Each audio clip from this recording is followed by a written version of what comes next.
O ambiente cirúrgico. A cirurgia não é algo tão moderno quanto imaginamos.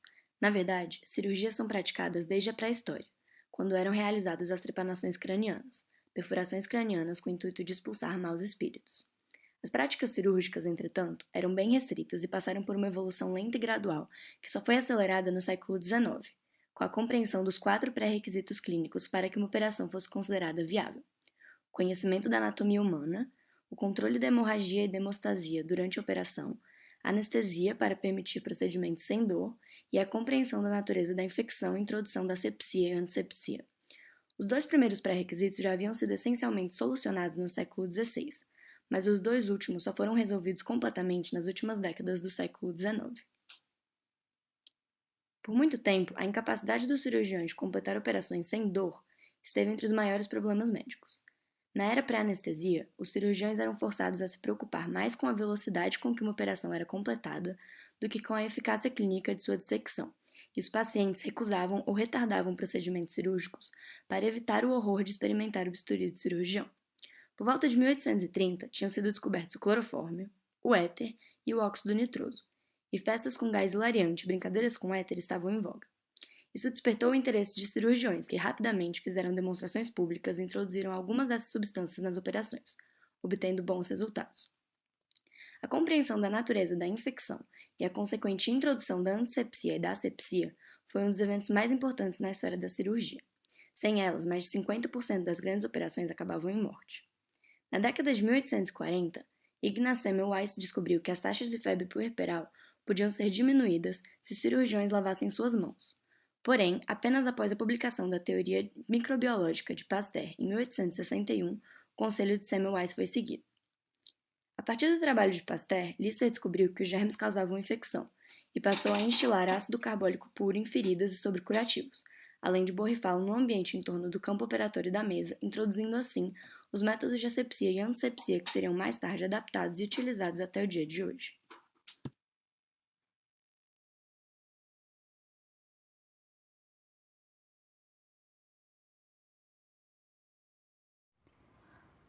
A unidade de centro cirúrgico é composta por centro cirúrgico propriamente dito, recuperação pós-anestésica e centro de materiais de esterilização.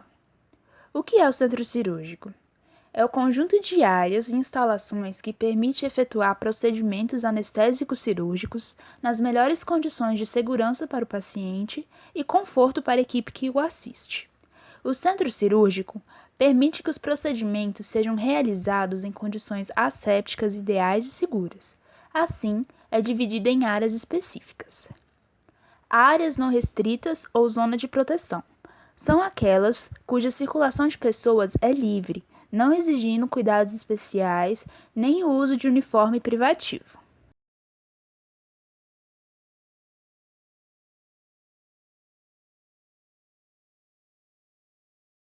Áreas semi-restritas ou zona limpa permitem a circulação de pessoal e equipamentos, de modo a não interferir no controle e na manutenção da asepsia cirúrgica.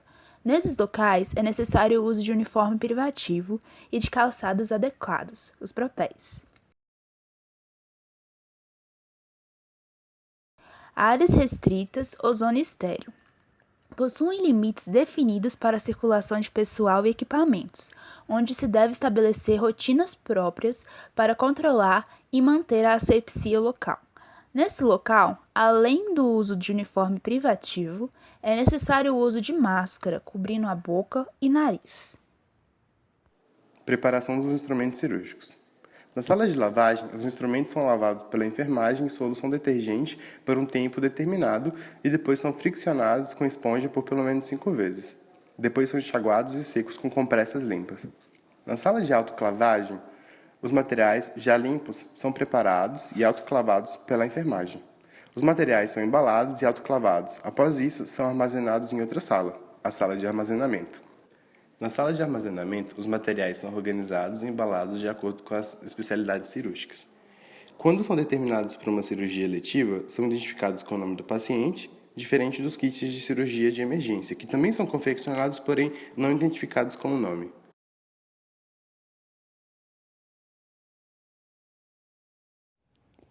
Paramentação. Para realizar um procedimento cirúrgico, o profissional deverá pegar a roupa própria para tal e se trocar no vestiário.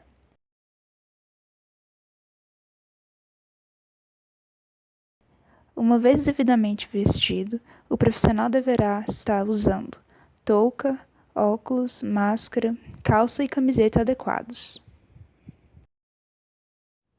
Lavagem cirúrgica de mãos. Na técnica de lavagem cirúrgica das mãos, deve-se retirar acessórios, anéis e pulseiras, iniciar com a lavagem clínica das mãos, utilizar escova estéril com cerdas firmes e macias. O tempo de escovação deverá ser de 7 a 10 minutos, começar numa angulação sempre acima do nível do cotovelo, molhar, ensaboar, enxaguar, deixando a água descer no sentido mãos-cotovelo, lavar no sentido distal para proximal, em movimentos circulares até o cotovelo, enxaguar em água abundante, permanecer no lavabo com mãos suspensas até que a água escorra por completo, e a secagem deve ser feita por compressa estéril.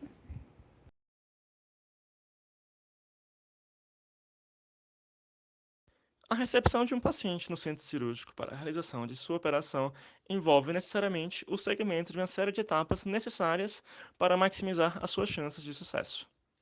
Em operações eletivas, ele deverá chegar ao local no horário marcado, com os termos de consentimento devidamente preenchidos e assinados. Em cirurgias que envolvam lateralidade, a equipe médica deve demarcar previamente. O paciente deverá também seguir as recomendações de dieta e medicações indicadas pela equipe cirúrgica, comunicando também a mesma sobre infecções prévias. Ele deverá deixar de fumar com um mês de antecedência para não prejudicar a cicatrização. A tricotomia será feita no hospital e não pelo paciente.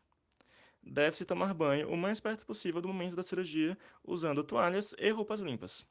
Sua recepção será realizada pelo enfermeiro, que deverá confirmar a sua chegada, verificando o termo de autorização da cirurgia, o seu estado geral, a presença de prontuário de exames laboratoriais e diagnóstico por imagem, o preparo pré-operatório realizado, com a confirmação do jejum oral, retirada de adornos e próteses dentárias, e realizar também o exame físico simplificado e mensuração dos sinais vitais. Os passos do paciente durante o seu atendimento. Os pacientes que passam por procedimentos cirúrgicos são atendidos em 3 etapas: indução anestésica, período intraoperatório, recuperação anestésica. Na indução anestésica, que é conduzida pelo anestesiologista e pela equipe de enfermagem na área de indução anestésica, o paciente é monitorado por meio do traçado e frequência cardíacos, pressão arterial, oxigenação sanguínea e nível de anestesia enquanto é anestesiado.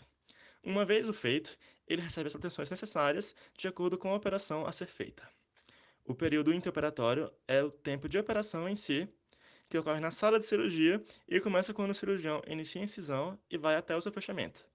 Partindo da sala de cirurgia, o paciente pode ir para a sala de recuperação anestésica, para o quarto ou para a UTI, dependendo do tipo e de como transcorreu a operação. Na recuperação anestésica, o paciente é novamente monitorado pelo anestesiologista e pela equipe de enfermagem até a plena recuperação da consciência e da estabilidade clínica. O período de permanência nesse setor varia conforme a complexidade da operação. Podemos, então, fazer um checklist para definir se uma cirurgia é segura ou não. Antes da indução anestésica, vamos confirmar identificação do paciente, local da cirurgia a ser feita, procedimento a ser realizado e consentimento informado realizado. Temos que confirmar também: o sítio cirúrgico foi marcado no local correto? Deve ser feita a checagem do equipamento anestésico, a oximetria de pulso, se está instalada e funcionante. O paciente tem alguma alergia conhecida? Há risco de perda sanguínea maior que 500 ml ou que 7 ml por quilo em crianças? Se sim, há acesso venoso e planejamento para reposição? Os exames de imagem estão disponíveis? Há risco de TVP? Se sim, é baixo, moderado ou alto? Há profilaxia para TVP? Fez uso de profilaxia farmacológica antes da cirurgia? Deve-se confirmar também, antes de iniciar a cirurgia. Todos os profissionais da equipe confirmam seus nomes e profissões. O cirurgião, o anestesista e a enfermagem verbalmente confirmam identificação do paciente, local da cirurgia a ser feita, procedimento a ser realizado. Deve ser feita também a antecipação de eventos críticos. Revisão do cirurgião. Há passos críticos na cirurgia? Qual a sua duração estimada? Há possíveis perdas sanguíneas? Revisão do anestesista. Há alguma preocupação especial em relação ao paciente? Revisão da enfermagem. Houve correta esterilização do instrumental cirúrgico? Há alguma preocupação em relação aos equipamentos? Deve-se confirmar também.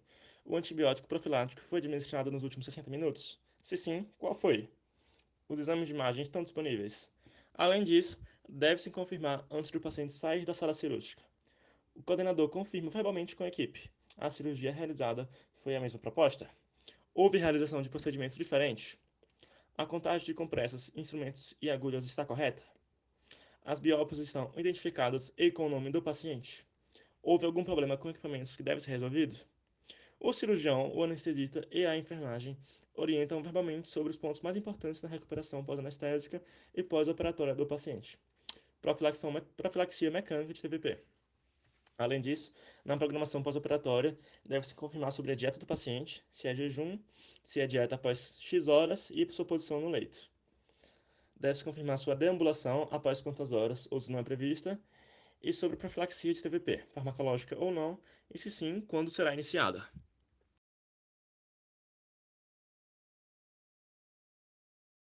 Eu sou Leandro, sou estudante de medicina aqui da UNB, também fiz uma cirurgia aqui na HUB, uma cirurgia de retirada da vesícula, devido a uma pancreatite que eu tive.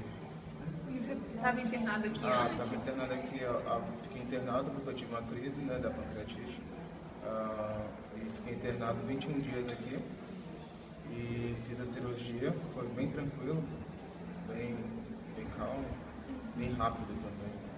E até Foi a esse operação ano? foi muito rápido. Foi esse ano. E o que você precisou fazer para fazer a cirurgia? Eles pediram para você fazer alguma coisa? Uma dieta Um diferente? dia antes eu fiz dieta zero, sem comer, na meia-noite. Meia-noite porque foi a minha cirurgia foi na parte da manhã, então meia-noite eu fiquei sem comer nada e sem beber água também, foi dieta zero. Foi bem... E eles passaram alguma medicação, alguma Não, coisa? não. Você ficou ansioso? Também não, foi bem calmo, bem tranquilo. Na mesa de cirurgia os médicos foram bem calmos, bem tranquilos, falaram todo o procedimento para mim. Depois eu apaguei com a anestesia, não lembro de nada. E depois da cirurgia, como é que foi? Quando você acordou? Depois da cirurgia eu acordei, fui para a enfermaria, aí eu tive que mudar minha alimentação, porque como tirou a vesícula, eu comi alguma coisa e me sentia bem cheio, então foi bem difícil me adaptar. Mas no pós-operatório, você mudou a sua dieta? Sim, mudei. Não pude comer mais comida gordurosa, que tem muita gordura. Derivados de leite e embutidos também eu não posso comer. Continuou internado depois da cirurgia? Fiquei internado um dia só. Um dia pra só. casa. E você teve que assinar alguma documentação Sim, para sim, tem que fazer? assinar o termo. Assinei um termo do pessoal da anestesia, que eles passaram um dia antes lá pra me assinar. Antes da cirurgia, pra tomar banho, eles pediram pra você, tipo, quanto tempo de antecedência? Então, Não teve que fazer nada. Nada. De diferente. nada de diferente. Você tomava alguma medicação antes da cirurgia, que teve que parar? Não Não. tomava. Teve que fazer algum exame antes de fazer a cirurgia? Foi feito vários exames, sim. Foram feitos uma colagem de ressonância antes para fazer uma tomografia também abdominal. Exame de sangue também, que era feito de hemograma todos os dias. E no geral, Leandro, como você descreveria a experiência de fazer uma cirurgia aqui no HUB? Uma experiência de uma cirurgia é boa, né? Mas assim, no geral, foi bem tranquilo, foi bom, na verdade, para mim, para o meu quadro clínico, né? E foi bem legal, foi bem rápido também.